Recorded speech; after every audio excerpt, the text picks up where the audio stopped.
Historic treaties and agreements have a significant role in taking forward the issues directly related to nationality to extending foreign relations. However, the government of Nepal does not have the documents of the significant Sugauli Treaty and other friendly treaties agreed with India. This has been affecting the assessment of such treaties and agreements that have a long-term impact on the bilateral ties and national interests. Good morning, I'm Obiday Shrestha, and these are the headlines of the hour. Government of Nepal fails to possess important documents linked to the nation's border and history. Even the map of Nepal during the Sugauli Treaty not found. Commercial banks stand against the directive of Nepal Rashtra Bank to introduce a new mechanism to estimate the spread rate, which reduces banks' profit by 25%. Pakistan announces plans to expel India's top diplomat and suspend trade with India, deepening a row between the countries over the disputed territory of Kashmir. And Nepalese spinner Sandeep Lamichhane's team Toronto Nationals advances to the playoffs of the Global T20 Canada League, defeating Montreal Tigers by 35 runs. Let's begin with the national political updates.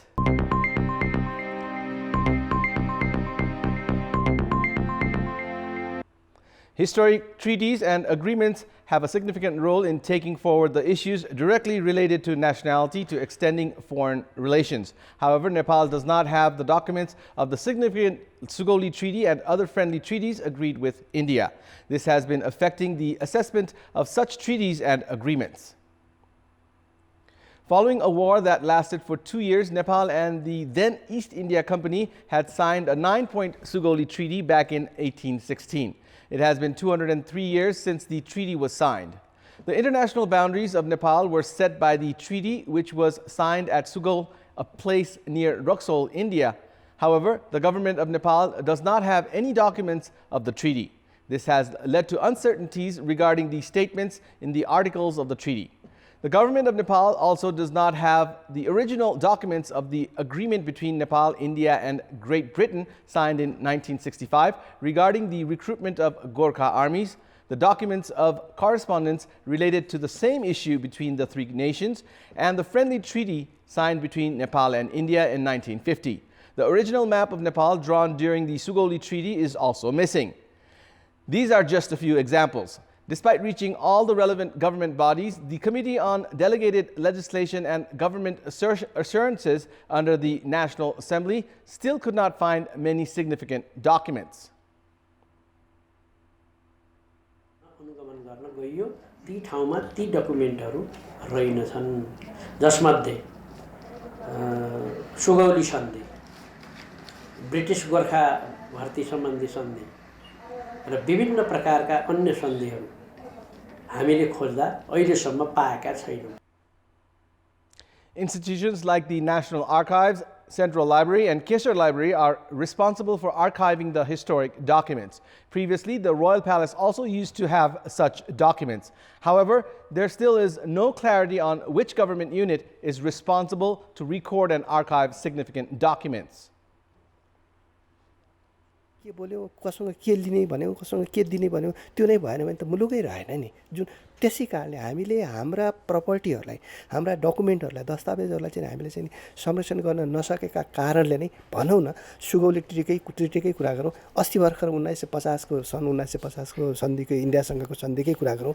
इन्डियासँग हामीलाई यो चाहिँ असमान भयो उ चाहिँ असमान भयो उ चाहिँ यस्तो भयो भनेर हामी भनेर कुरा गर्नलाई पनि तपाईले सन्धिको चाहिँ डकुमेन्ट नै भेटाउन सक्नु भएन अथवा सीमानाको चाहिँ तपाईले चाहिँ डिमार्केसनको चाहिँ त्यो म्याप नै भेटाउन सक्नु भएन. के आधारमा कुरा गर्नु छ. त्यसकारण यो त मुलुक जति महत्त्वपूर्ण छ त्यस्तै सन्धि र सम्झौता त्यतिकै महत्त्वपूर्ण छ इतिहासमा.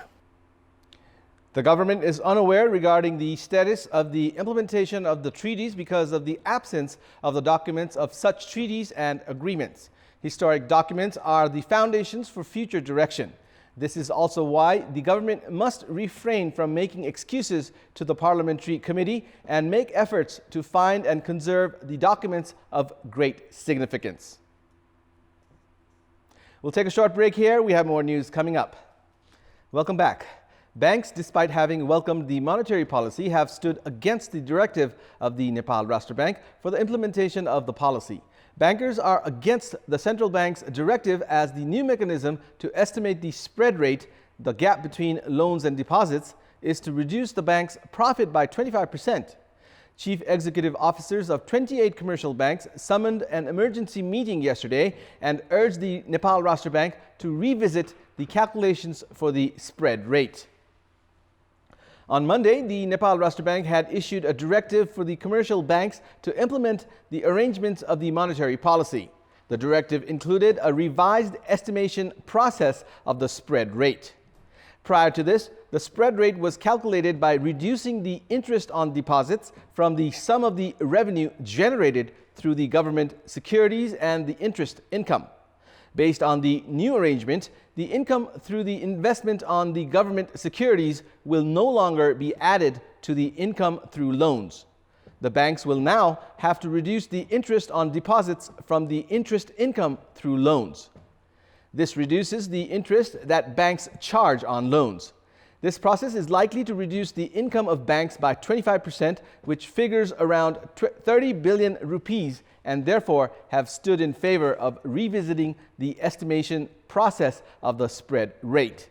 The emergency meeting of Nepal Bankers Association held yesterday issued a press release in protest of Nepal Rashtra Bank's decision, saying the increase in the counter-cyclical buffer could create an impact on loanable funds of around 150 billion rupees. The Nepal Rashtra Bank decided to implement the revised method of estimating the spread rate following grievances of the private sector and businesses in regards to higher interest rates for loans. The central bank is not in favor of revisiting its decision and has said that the banks, instead of charging higher interest rates, should operate to earn profit by expanding its loan schemes. Banks should definitely earn profits. However, in the name of earning profits, their interest rates should not be too high. When the interest rate on loans are low, investments in businesses grow, entrepreneurship blossoms, and these factors increase employment opportunities as well. This is also why the Nepal Rashtra Bank must not step back from its decision just considering the profit for a few banks. Moreover, the central bank should prioritize the implementation of its decision. And it's time now for the international update.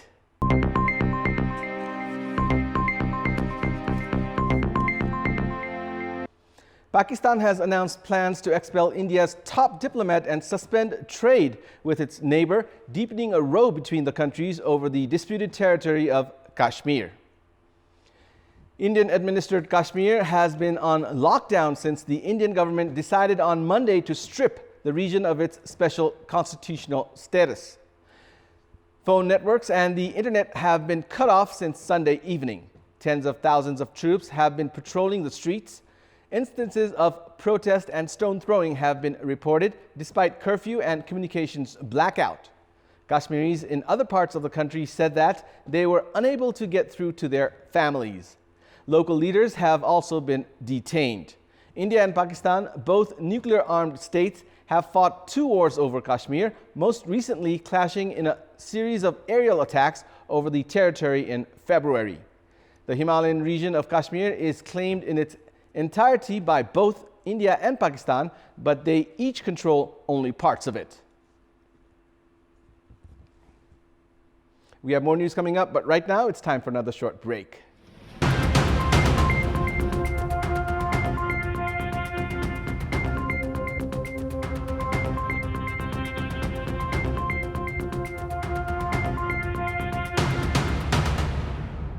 Welcome back. Sudur Paschim and Province 5 are having a hard time managing cattle scattered on highways these days. These cattle have entered from India through the border region and are one of the reasons for the increasing number of accidents. In this context, we had asked the locals in Nepalganj what should be done to manage the stranded cattle.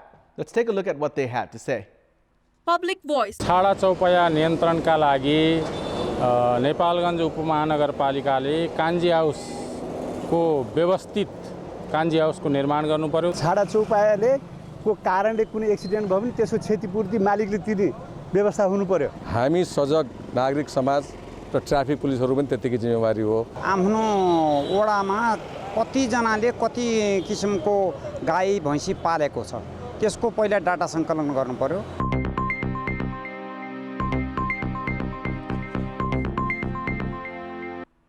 And it's time now for our segment Public Pulse, where you text us with your opinion. Public Pulse. And here's the question. Why have the documents of great significance for the nation not been conserved? Your options are A, of no concern to anyone, B, not present in Nepal, and C, absence of an official department. The voting is on. Type NEWS, select your option A, B, or C, and send it to 34001 to share your opinion with us. And it's time now for the sports news. Sports news. Nepalese spin prodigy Sandeep Lamichane's team, Toronto Nationals, has advanced to the playoffs of the Global T20 Canada League, defeating Montreal Tigers by 35 runs. In the match played at the CAA Centre in Brampton, Canada yesterday, Toronto Nationals were put to bat first after losing the toss and posted 189 runs in the allotted 20 overs, losing 5 wickets. Opener Rodrigo Thomas was the top run scorer for Toronto with 70 runs, while Enrich Klesen scored a quick-fire 64 off just 34 balls and remained not out. Tissera Pereira was the leading wicket-taker for Montreal.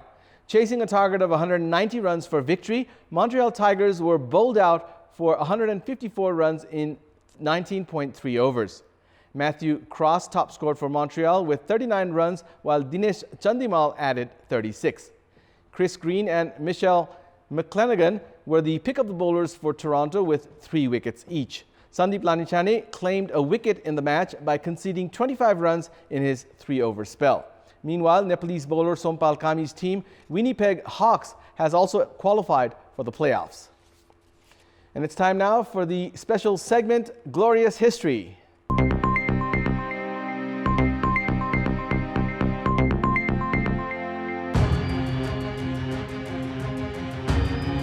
On 6th and 9th of August 1945, the US dropped atomic bombs on the Japanese cities of Hiroshima and Nagasaki respectively, killing more than 225,000 people. The first one was dropped on Hiroshima that instantly killed more than 70,000 people, followed by a second one on Nagasaki that immediately killed 40,000 people. The US remains the only country to ever use an atomic bomb in a war. The nuclear warfare ushered in the end of World War II and a devastating chapter in world history. Scholars have extensively studied the effects of the bombings on the social and political character of subsequent world history and popular culture, and there is still much debate concerning the ethical and legal justification for the bombings.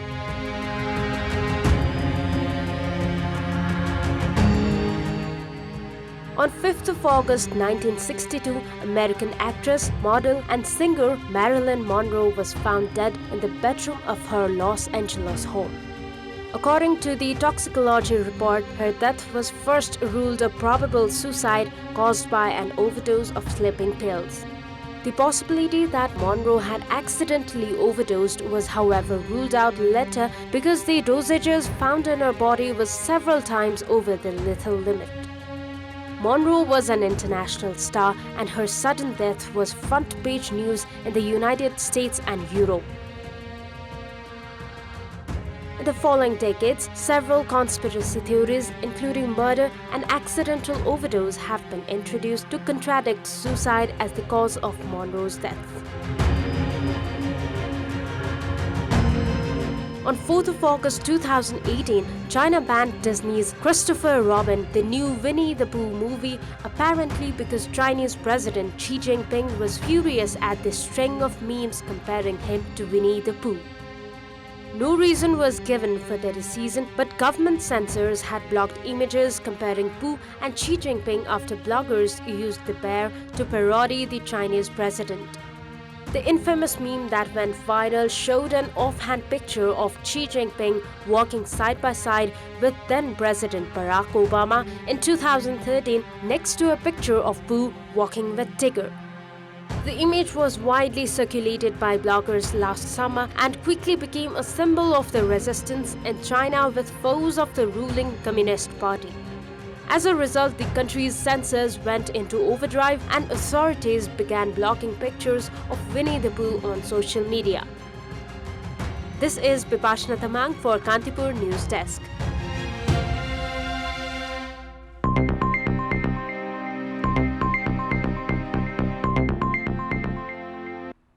And now, before wrapping up, here's a look at the top stories once again. Government of Nepal fails to possess important documents linked to the nation's border and history. Even the map of Nepal during the Sugoli Treaty not found. Commercial banks stand against the directive of Nepal Rashtra Bank to introduce a new mechanism to estimate the spread rate, which reduces banks' profit by 25%. Pakistan announces plans to expel India's top diplomat and suspend trade with India, deepening a row between the countries over the disputed territory of Kashmir. And Nepalese spinner Sandeep Lamichhane's team Toronto Nationals advances to the playoffs of the Global T20 Canada League, defeating Montreal Tigers by 35 runs. And that's all for the moment. Keep watching Kantipur Television HD for more news and entertainment. Thank you for watching. Have a good morning.